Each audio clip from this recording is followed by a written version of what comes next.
마가복음 9장 30절에서 37절까지 말씀을 함께 읽겠습니다. 그곳을 떠나 갈릴리 가운데로 지날새 예수께서 아무에게도 알리고자 아니하시고 이는 제자들을 가르치시며 또 인자가 사람들의 손에 넘겨져 죽임을 당하고 죽은 지 3일 만에 살아나리라 라는 것을 말씀하셨기 때문이더라. 그러나 제자들은 이 말씀을 깨닫지 못하고 묻기도 두려워하더라. 가버나움에 이르러 집에 계실새 제자들에게 물으시되 너희가 길에서 서로 토론한 것이 무엇이냐 하시되 그들이 잠잠하니 이는 길에서 서로 누가 크냐 하고 쟁론하였음이라. 예수께서 앉아사 12 제자를 불러서 이르시되 누구든지 첫째가 되고자 하면 무사람의 끝이 되며 무사람을 섬기는 자가 되어야 하리라 하시고 어린아이 하나를 데려다가 그들 가운데 세우시고 안으시며 제자들에게 이르시되 누구든지 내 이름으로 이런 어린아이 하나를 영접하면 곧 나를 영접함이요 누구든지 나를 영접하면 나를 영접함이 아니요 나를 보내신 이를 영접함이니라.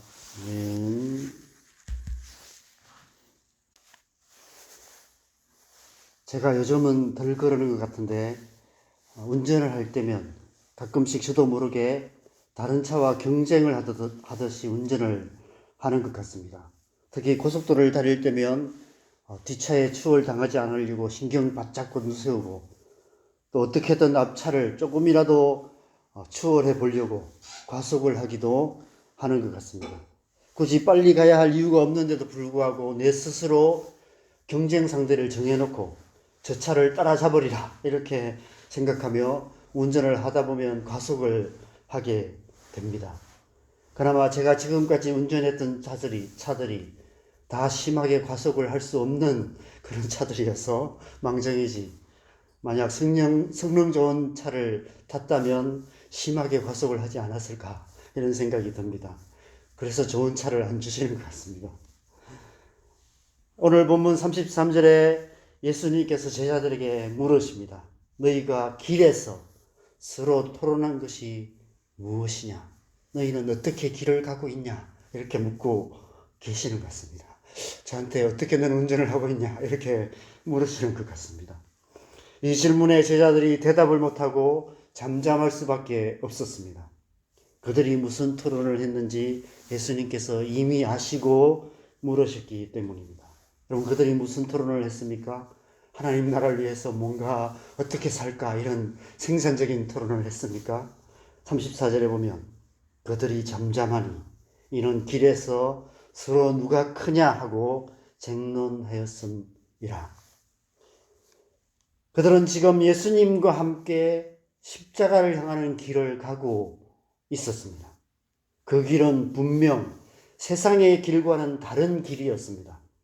이 세상의 길은 더 높은 곳으로 서로 경쟁하며 올라가는 오르막 길입니다. 그래서 세상의 길에서는 서로 경쟁할 수밖에 없고 투쟁할 수밖에 없고 심지어 전쟁도 불사할 수밖에 없습니다. 여러분, 올림픽의 모토가 무엇인지 아시죠? 라틴어로 키티우스, 알티우스, 포르티우스라고 합니다.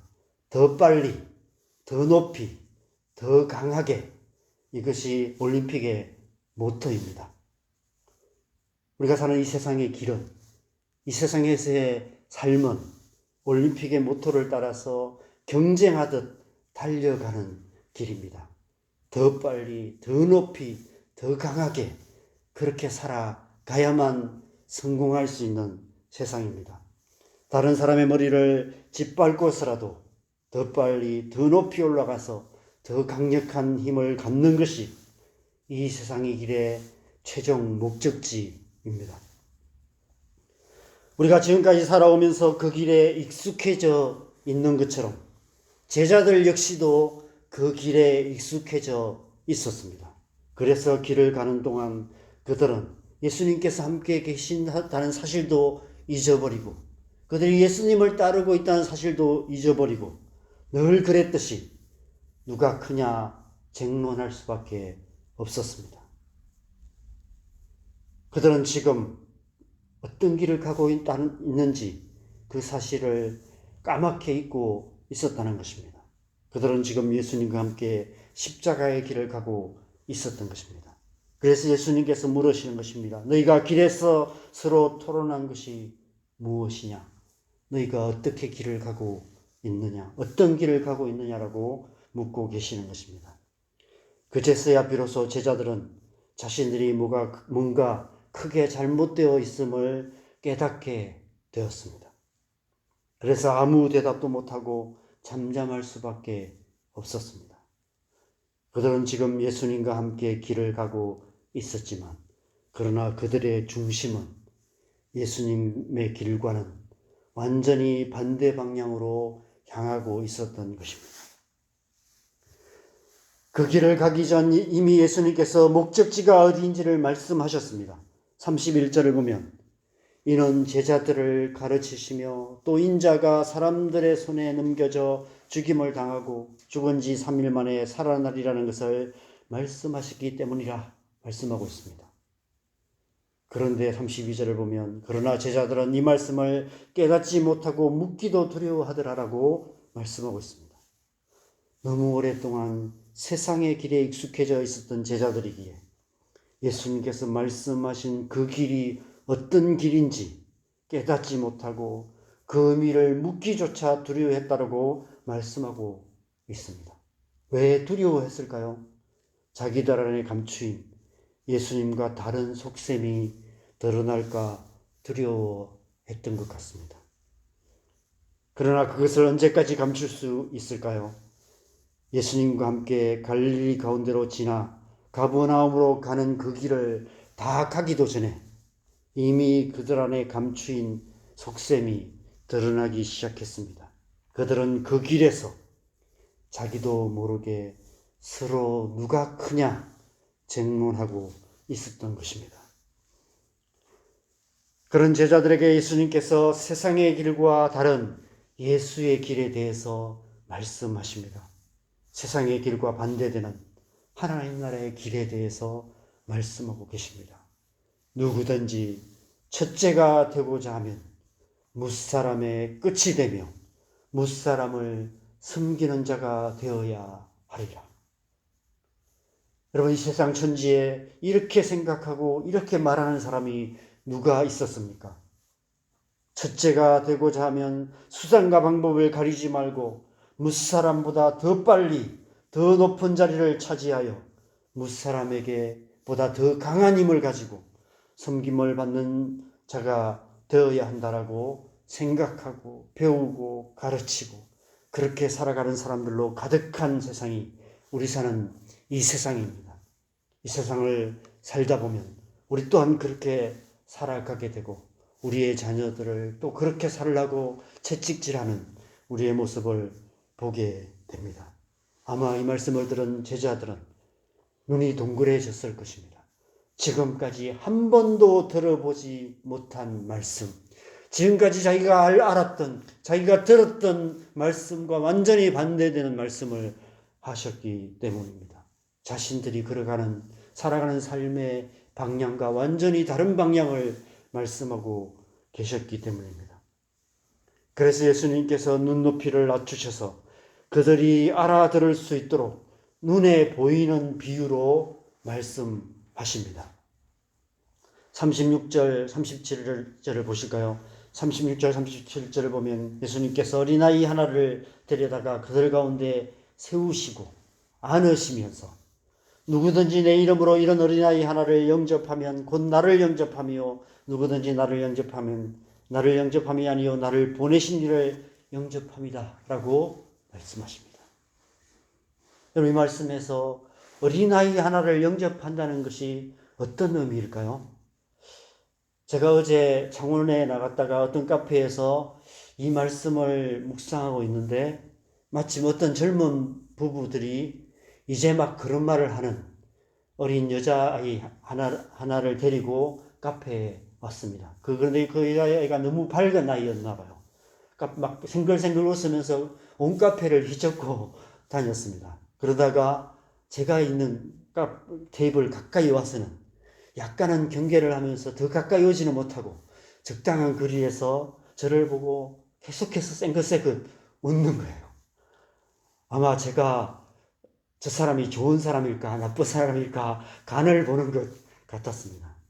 그 아기를 보는 순간에 저도 모르게 환하게 웃게 되었습니다. 여러분, 만약 그 아이가 제게 달려와서 안긴다면 제가 어떻게 했을까요? 생전처럼 처음 보는 아기지만 아마 소중하게 안아줬을 것입니다. 그 아기를 보면서 어린아이를 영접한다는 것이 바로 이런 의미가 아닐까, 그런 의미가 아닐까 하는 생각이 들었습니다. 우리가 아무리 경쟁심이 강하고 이 세상이 아무리 경쟁이 치열한 세상이라고 할지라도 어린아이를 상대로 경쟁하지는 않습니다. 어린아이를 경쟁 상대로 여기지 않습니다.